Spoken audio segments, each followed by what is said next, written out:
Hey, listeners, thank you for joining us and welcome back to part 2 of our conversation with Mark McKenna.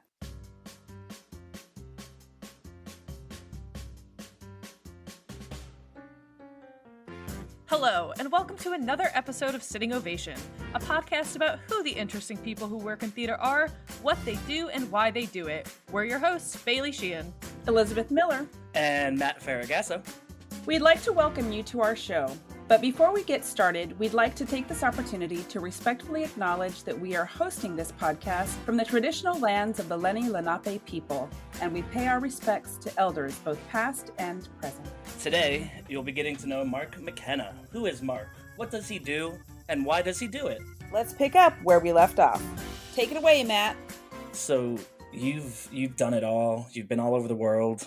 You've acted, you've devised, you've created, you've direct, right? You do it all. Can you pick a favorite aspect of theater, of live performance? Is it opening night and the electricity of the crowd? Is it those devising pieces that you do that you spend time working on and making, or is it, you tell me, what do you enjoy? If you can pick, I'm sure it's hard. That's a wonderful question, and I think it has to be the relationships that grow out of each experience and each piece, and that the intense relationship that happens during that production, during that time, the research that happens, the way you get to know. And Jenny, by the way, is now teaching fourth grade at Freemansburg Elementary School, and she had this technique that she would get a children's book of any subject that we were beginning with. Now we can go to Wikipedia and stuff like that, but you can always, you find something and you just kind of get to know. One of the special things about theater, as you all know, is you get to learn and dive into something you might not have known about before. And you have to really prepare and find out what's going on in that world. And so I love that. I love that process of finding, kind of connecting in a new way to things in our world, as well as encountering the people. And what was so special about working at Touchstone, we weren't just working with each other as artists, but we were really out there engaging with people in all walks of life to find what they were invested in. And to get people invested, and so that we're all working together to create together. So I think it's a very general kind of thing, but that's what keeps me in theater. And I tried to get out. You can't. It's not a thing.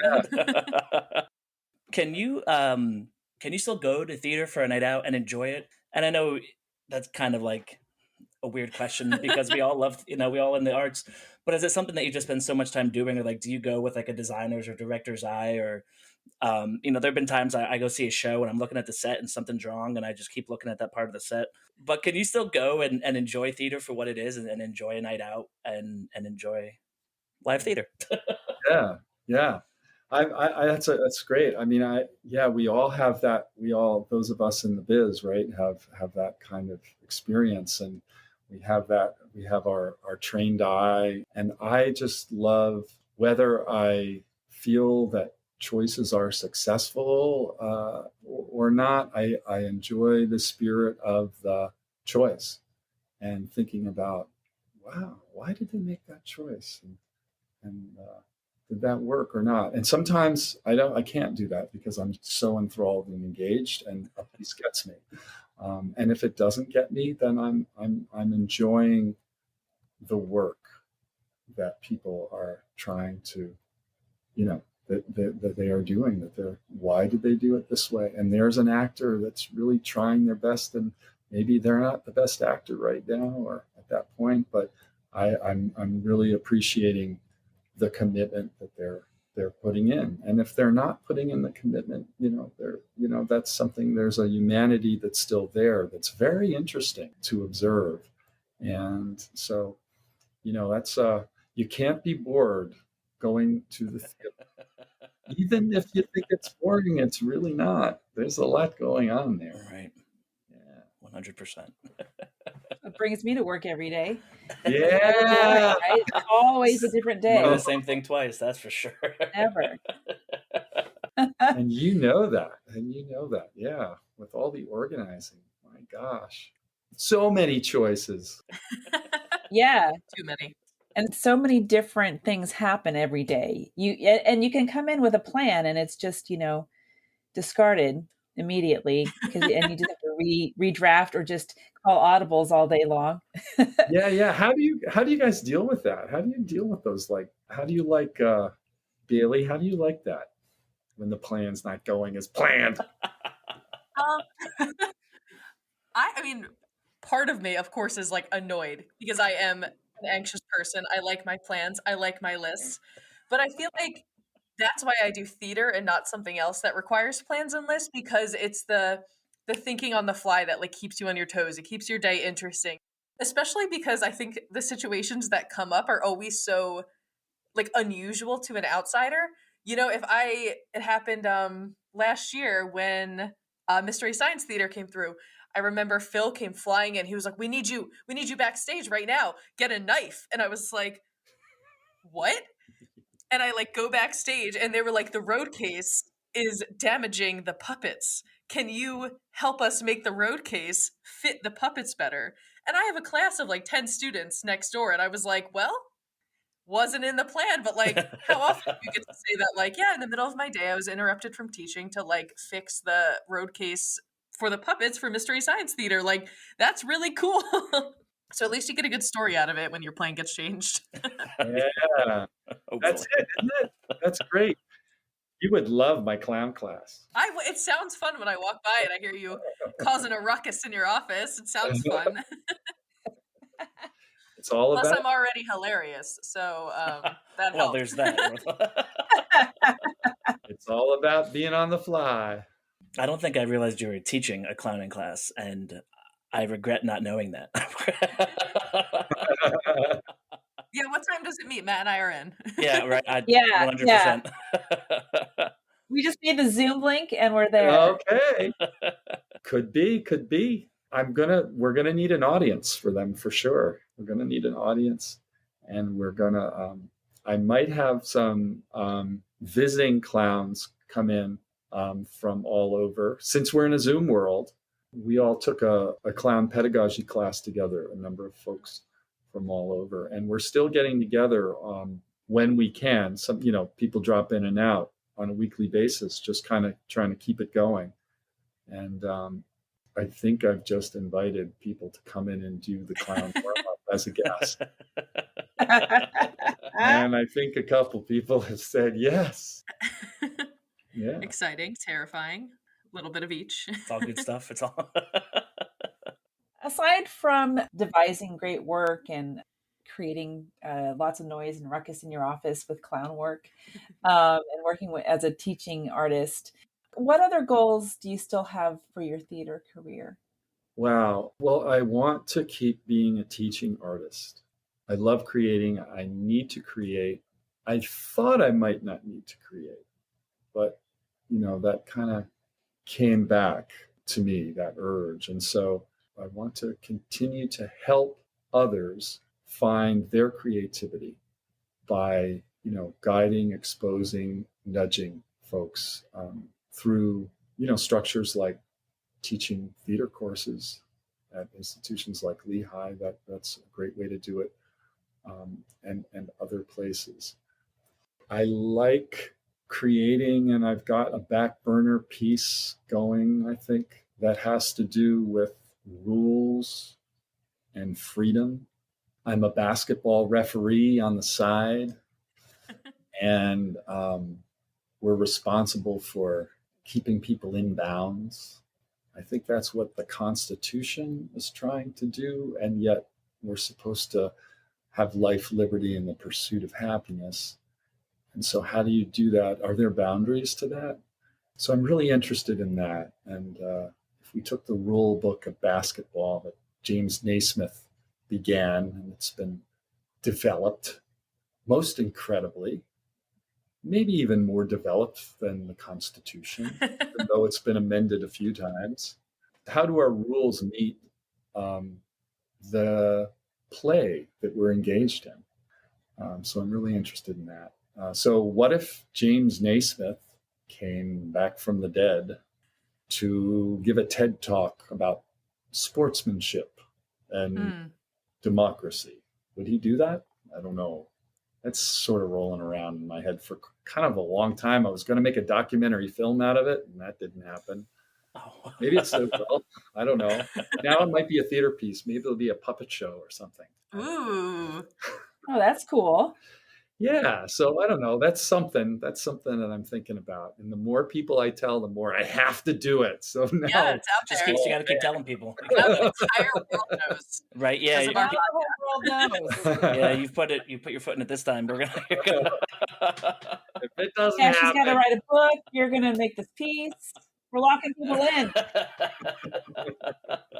So basketball refereeing, you mentioned that you almost got out of theater and then got pulled right back. What would you be doing if you weren't doing theater? If all theaters just suddenly disappeared, would it be refereeing? well, if all theaters disappeared and basketball games didn't, yeah, I would definitely be doing that. I might be telling stories to someone. I might be listening to stories. I might be looking for people's stories, trying to bring people together in some way, the way we're all working on doing that, the way you guys are. I know, it sounds like you're trying to take over our podcast here. What if we just absorb him? What if he doesn't take over, but he just joins? There's 4 boxes. Where's the 5th one fit? I don't know. Yeah, I think that's, building community is and learning. I don't know. I'd be trying to learn something. Learn how to survive. Learn how to survive. That's what it's all about. Trying to learn. I love teaching kids. So the other day in our pre-interview, you talked about being a referee in a way that you were essentially like this action star, is the way you described it, that you like come in, roll up with your crew, epic. So why do you love being a referee? I feel like a lot of people wouldn't even consider that as like a career or a passion. Yeah. Refereeing, it's really like being in a jazz band. It's being in an improvisational jazz band because everybody knows how to play their instrument, right? Everybody knows the music. And so what we do, just like those jazz musicians, we meet at the park and ride with our Dunkin' Donuts coffee, and we hop in, put our bags in one person's trunk, and we head off. Well, I don't know, maybe we're a clown vehicle. I don't know what we're doing. We're trying to get through. Somebody's navigating, somebody's driving, somebody's telling stories. And we get there, we pull in, we change. Now, it's a little different these COVID days. We all drive alone, which is kind of a bummer. But that won't be forever. And Motorcade. So, yeah. And we get there, and now we have this game that's going to be played, and we have to, keep the contours of it. We have to run it and keep it, happening. And we have to negotiate all the fans who are rabid, and the coaches who are even more, who want their teams to play. And they all have a plan, Bailey. They all have a plan. And they're going to try and plan and do that. And it's going to conflict. And that's drama. And a referee, a team of referees is the third team out there. And we have to communicate verbally and non-verbally. We have to know where we are.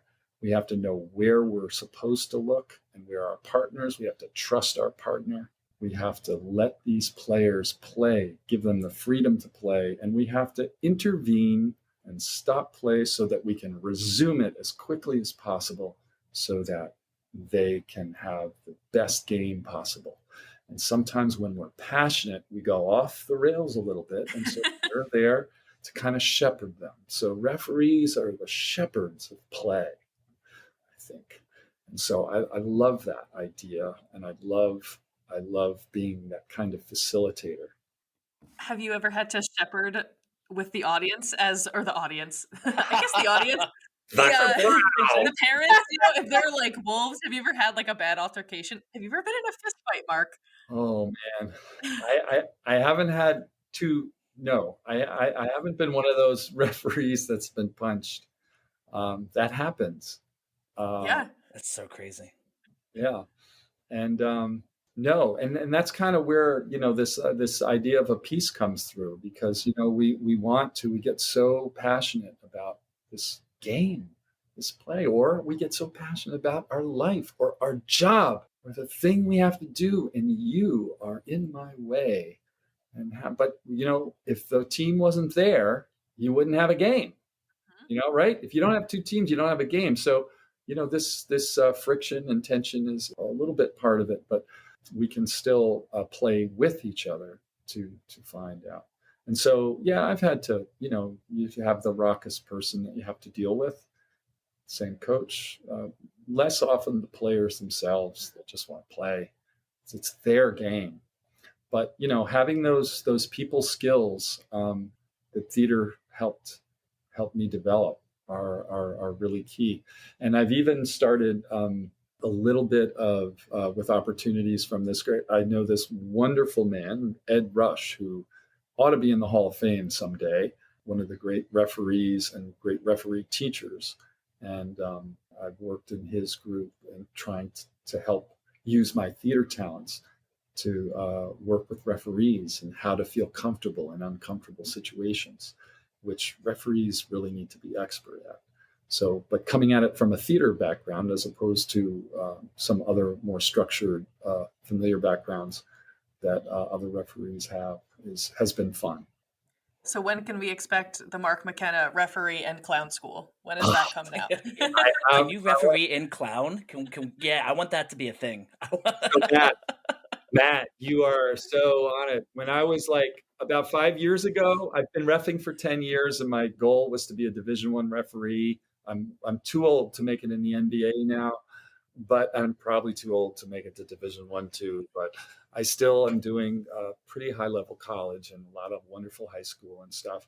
But I thought at one point maybe a turn could be when the Harlem Globetrotters come through again. I could pitch the idea that maybe just for 5 minutes in the game, this referee dude somehow falls in, and this guy in the crowd kind of becomes, and I could think of I love that. awful ways. Wouldn't that be awesome? That would be really cool. That would be amazing. Oh, a referee. So I don't know, but I think I'm going to have to wait till my really refereeing days are over, because I don't want to take the credibility that is very necessary. We have to be trusted as trustworthy individuals who are nonpartisan and, above all, competent. And a clown referee in a Harlem Globetrotters game would be everything but. I mean, it makes sense though. I support it. I was going to say, I feel like that could be pulled off even without damaging your trustworthy reputation. Elizabeth, that is the bar. You just said it.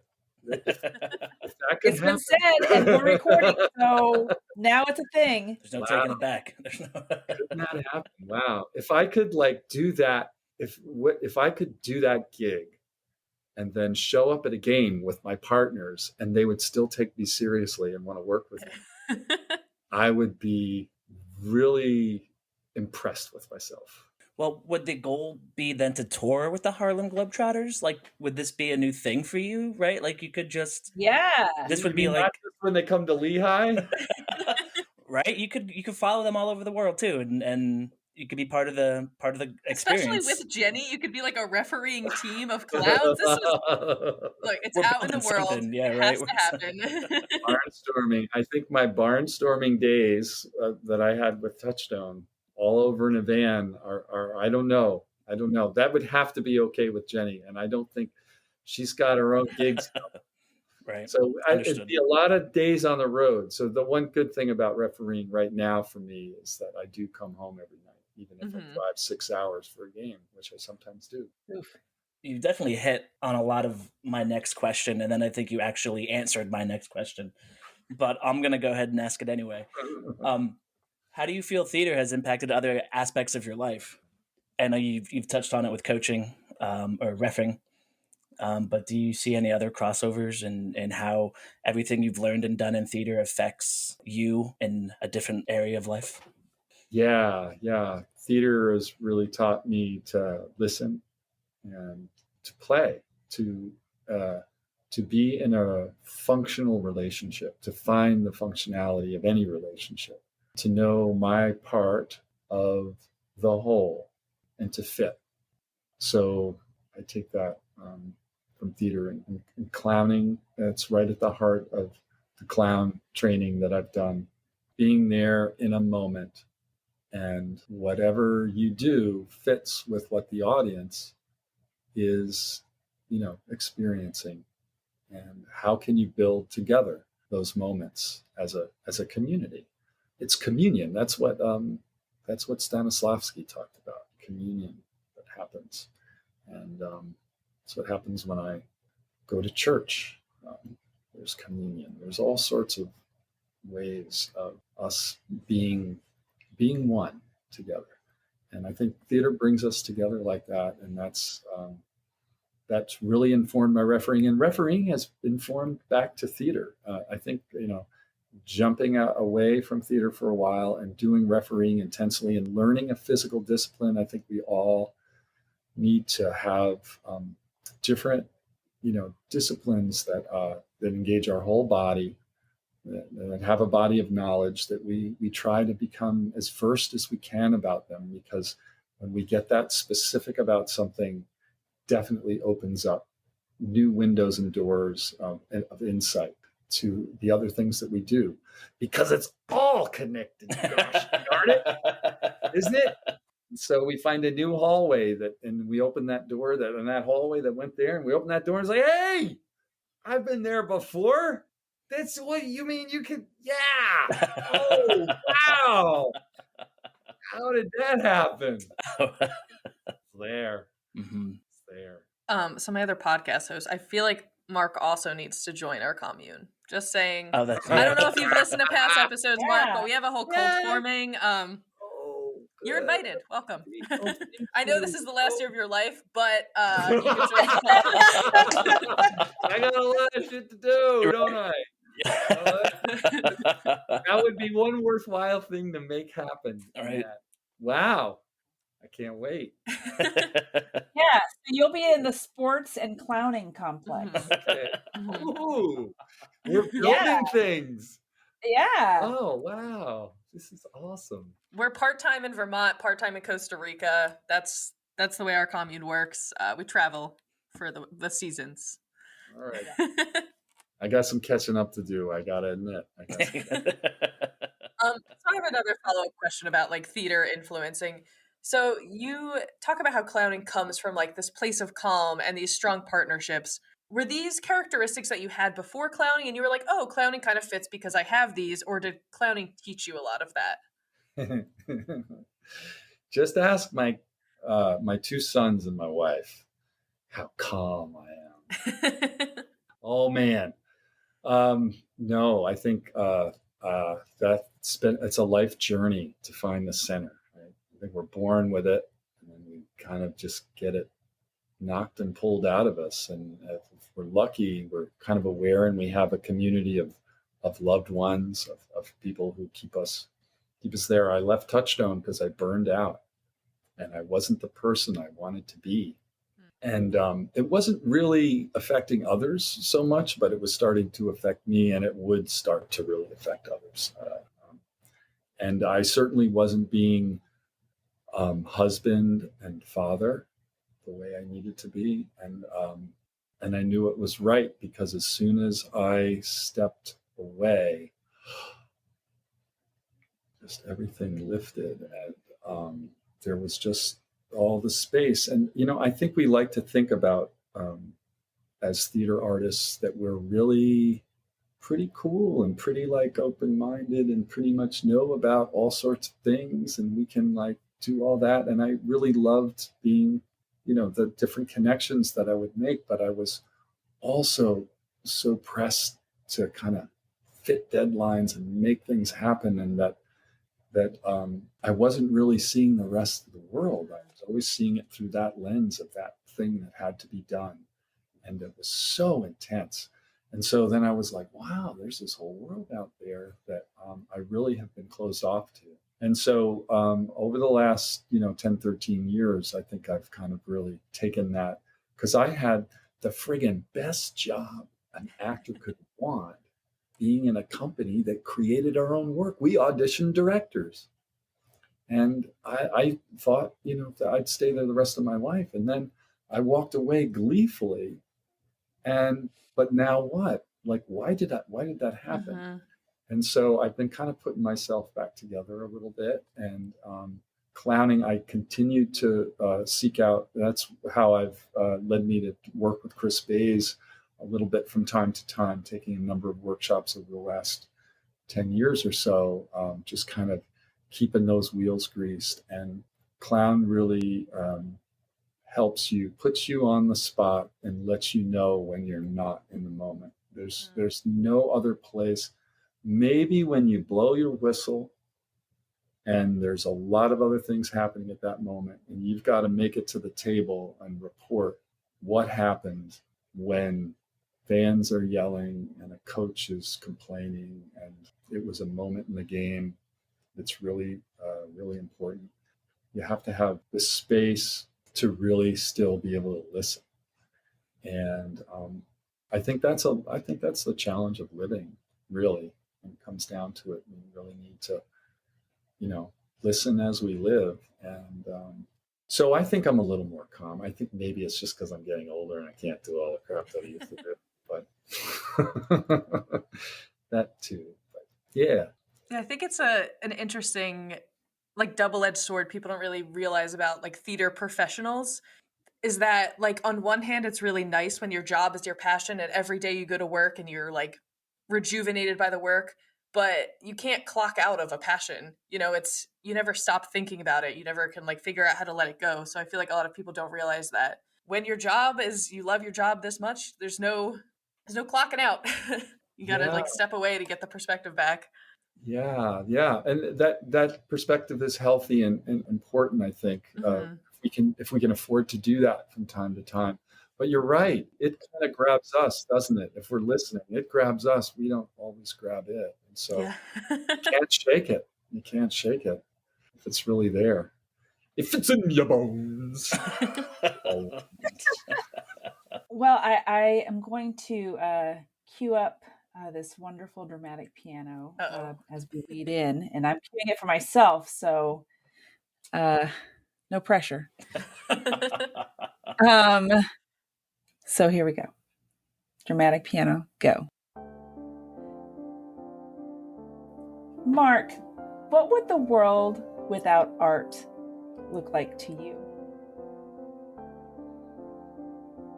The world without art would be colorless, flat, and either very, very, very, very bright or very, very, very, very dark and very empty. It would be dead. I think theater and art, I think art is the heart of life, right?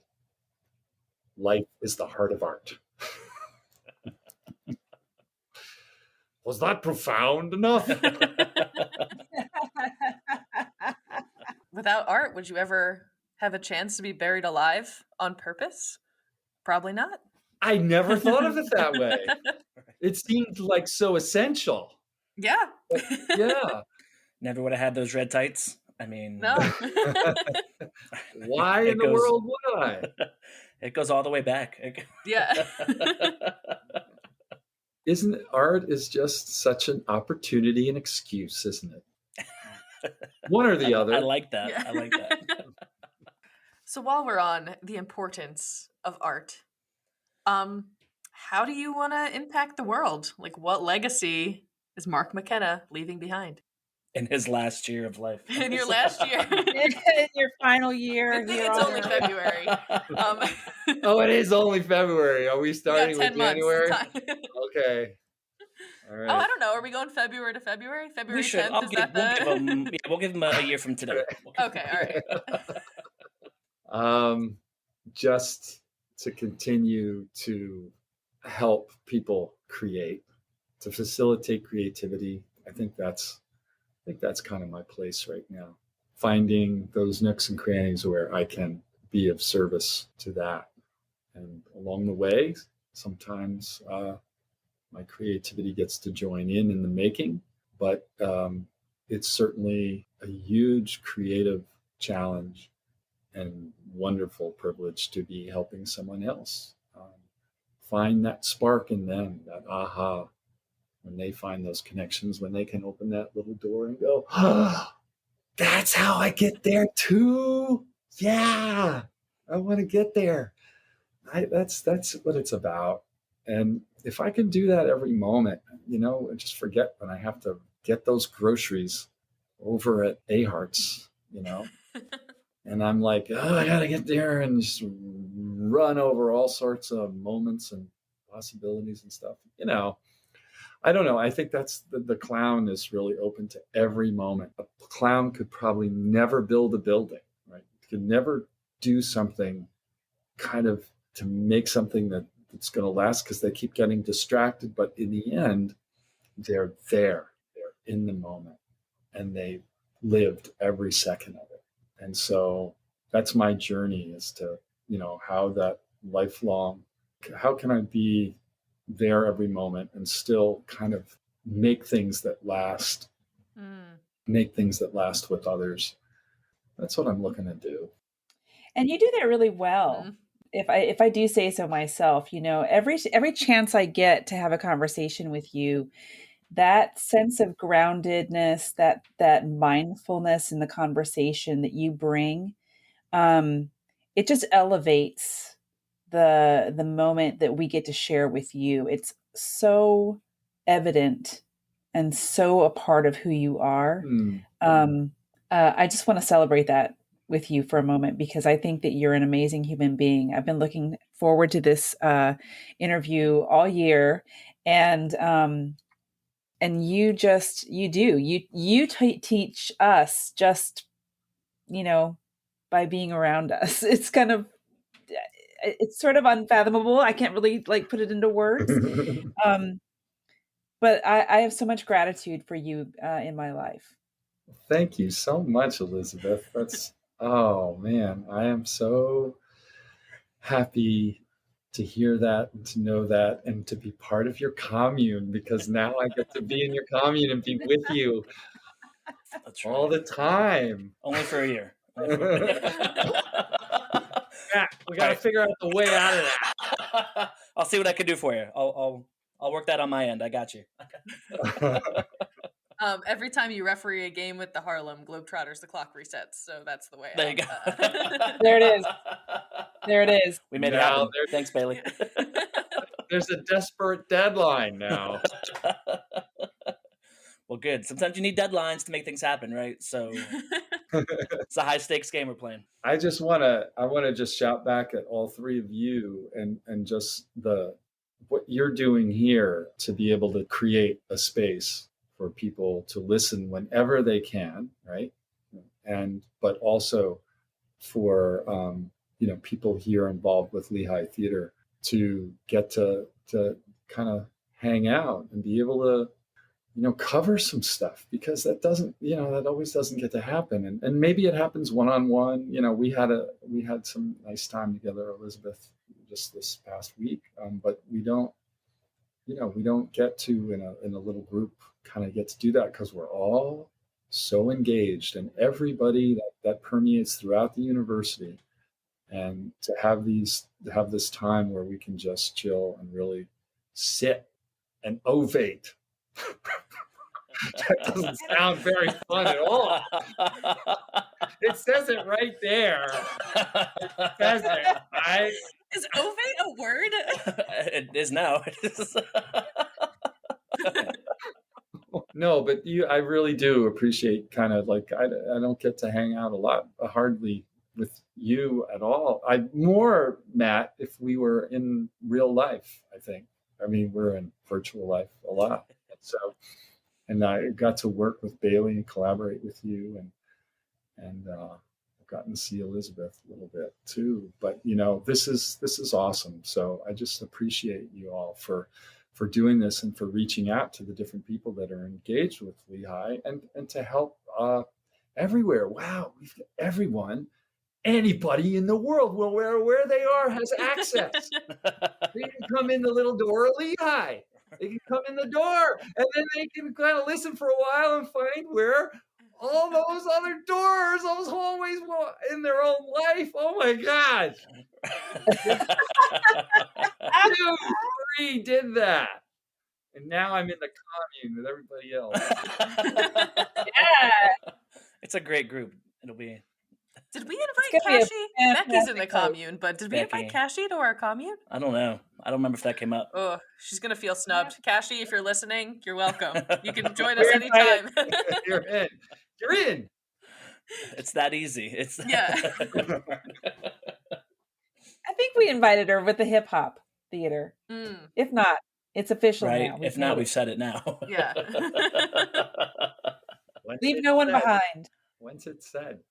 Do you have any good stories to share? Any favorite moments as you look back? I mean, the thing that's fascinating to me is about a year and a half ago, I was at one of the many retirement parties, and I heard that story about the clowning that we did, here at Lehigh, and I never knew what that meant. And now you've closed that story. So what other stories do you have that you would share? Memorable moments in theater or amazing artists? Yeah. Well, we covered some stuff with Steelbound, and that's always, I could always talk about that. But some of those, it's not all glory. It's not all glory, right? And all those people out there who think about theater and stuff and want to get involved, and there's a lot of work to do and touring. I mean, we were. You mentioned that we're on the land of the Lenni Lenape, Elizabeth, and one of the pieces when I first joined Touchstone, we did a piece called "The Passage of Alaksu." Touchstone had worked with local Lenni Lenape tribes people and got some history and some stories, and we created this nonverbal piece of a young native man that was played by Bill George, who's quite a grown man, but he was a young person on a vision quest. And Jenny played a medicine woman, and I was a spirit in a unitard, along with Susan Chase. And this piece was a wonderful story. But what was one of the coolest things about it, it was the side of a rock. And the designer went out to a mountain and brought the fiberglass and painted fiberglass all over the side of the rock and let it dry, and then was able to make it into 4 sections to take it off. And we took it on scaffolding. And so we traveled with our van with the scaffolding strapped to the top of the van, and the big pieces of the mountain, the fiberglass mountain that couldn't fit inside the van. And we would drive all over, and we were in State College one night and the weather was terrible. Maybe that was the wheel. Oh, was that? No, that was the wheel. There was another time when Bill just kind of pulled over. He was like, I think our wheel's coming off. I said, what? And he pulled over the side of the road, and sure enough, the wheel was off the axle like this. Oh, he just kind of thought something was wrong and stopped. But the other time, one of those pieces of rock just sailed right off the top of the van into the middle of the highway. Thank God nobody was hurt. But we had to go back. We had to go back and get our mountain and put it back on the van. And so I'll never forget that what it takes to put on a show. We tied that thing on differently ever after. I learned Your experience with the Rolling Stones. Right. Yep. The Rolling Stones. Yeah. There are moments like that are not, they're not what you sign up for, but they happen. And so there's always that. And I think one of my favorite performing moments, and I say performing not just as somebody who was on the stage at the moment, but the Don Quixote project was such a wonderful experience, kind of in the roots of the Lehigh Valley, Lehigh University improvisational bilingual street theater troupe, because we did a piece, Don Quixote of Bethlehem, based on Cervantes, and our set was 2 miles of South Bethlehem. And we started on campus in front of Zollner, and we ended up at St. Michael's Cemetery up on the hill to the east of me right now. And as a referee, Matt, I found that my sense of direction absolutely is terrible. I point the wrong way often. I have to correct myself. Red! Red. It happens.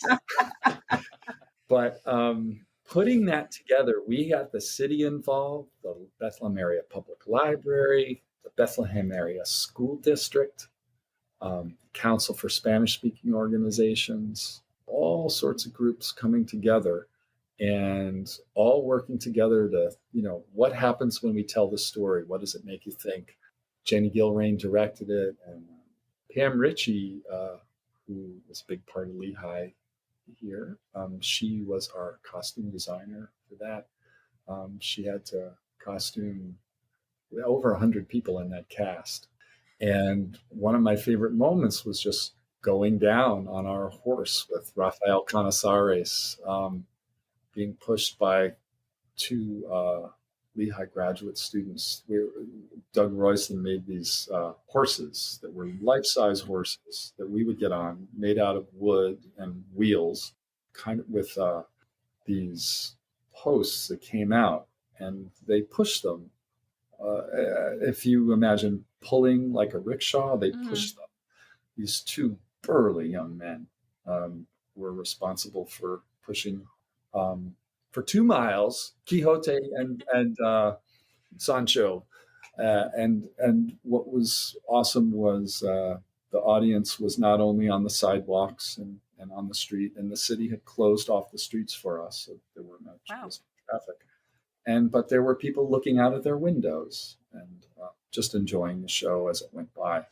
And we performed it in Spanish and in English. And it was so cool. And it transformed our neighborhood for a little while. And I think it's never quite been the same since the spirit was moved there. And anybody who has ever kind of gone through there and had that experience carries that with them. This journey of dreaming for things that maybe don't always happen. I got to play Quixote. So was this play, was it done in was it one long thing that if you wanted to see the whole thing, you had to follow it for 2 miles? Was that okay? It was a theatricade. That's awesome. I love that. I wasn't sure if you did 5-minute clips or you over and over again. It was. No, it was the audience followed. We had people, flag bearers to help kind of shepherd the audience, and traveled and gathered, and picked up people as we went along. Some people didn't plan to go to a show that day, but ended up there. Plans, we don't count on them. I remember Joe from Blue Chip Sound. I think he was the audio for that. And I remember talking to him about the idea of how they were going to make like a little mobile audio unit for all of the microphones in the back of a van, kind of moving slowly with the whole project. Yeah, it was on a pickup truck with all these speakers and everything, and we had our wireless labs, but we couldn't go too far from the truck. Yeah. Absolutely. Oh yeah, and there was a band on the back of the truck, to kind of justify the truck. The band was there, and all the sound equipment. Yeah, it was pretty cool. It's on film. Anisa George, who has done many things in her short life, was a filmmaker back then, and made a wonderful documentary and a wonderful DVD recording of the performance. And where do we get to check this out? Is it somewhere we can get to it? I have a hunch that you could call Touchstone, kind of ask them. Yeah. Maybe we can stream that or something, or can we show it on a projector in Zollner or something? Can we? Yeah. What if we get extra meta and we get a van and project it on the van and drive the van through the Southside of Bethlehem? Let's do it. I know they showed Steelbound a little while ago with the new Museum of Industrial History as part of that celebration. So there's some good film. Era Barleeb and Pamela Wallace did that. Barleeb Productions made that amazing video of Steelbound. So yeah, man, let's get that out. Let's pull it out and show it again. Revival. Yeah, right. So we touched on this earlier, right? We have a international following. Yes, we do. So Yes, we do. So Mark, is there anything you want to share with the world at this point? The world. Come together right now, all the time. I think that's what should happen. That's all I have to say. How can we do it? Yeah, I can dig that. Shall we wrap it up, friends? Yeah, let's wrap it up. Has our storyteller said his story? I think so. I don't know. I can't think of anything that I've missed. Can't give it all away, I can't tell you how nervous I was and how calm I have felt being with you guys. This is so awesome. It's so easy. It's so easy to be with you. Well, thank you. I'm glad. Is it because we're so professional or we're so not professional? No pressure. They're just silly people. Right, exactly. Yes, the bar is this low. Understood. I feel much better now. That's not what I meant at all. You can take it that way if you want. I'd rather be fun than good. That's my goal. Oh. You know what? Yeah, I can get on board with that too. Yeah, well, I asked my student, and it just came out of what was going on. I said, so what's more important, to be right or to be here? Everybody said it was to be here. That's a good message for the world. Should have led with that one. You still made it. You still made it to that. All right, here we go. Thank you so much for listening, and thank you very much to our special guest, Mark McKenna. And thank you to Lehigh University Department of Theater for sponsoring this podcast. Make sure you're following us on social media to be alerted when new episodes are coming out. Follow us on Spotify, Google Podcasts, Facebook, and Instagram. Just search LU Theater. That's theater ending in RE. LU Theater podcast series, and on YouTube. All of our past episodes are available on the Lehigh University Department of Theater channel. We'll chat with you next time. Bye. Bye. Bye. Dance party. Always end with a dance party. Woo! Ow! Did you have a good time? Did you have fun, Mark? I had so much fun. Thanks for playing with me. Thanks for letting me into the playpen. Woo!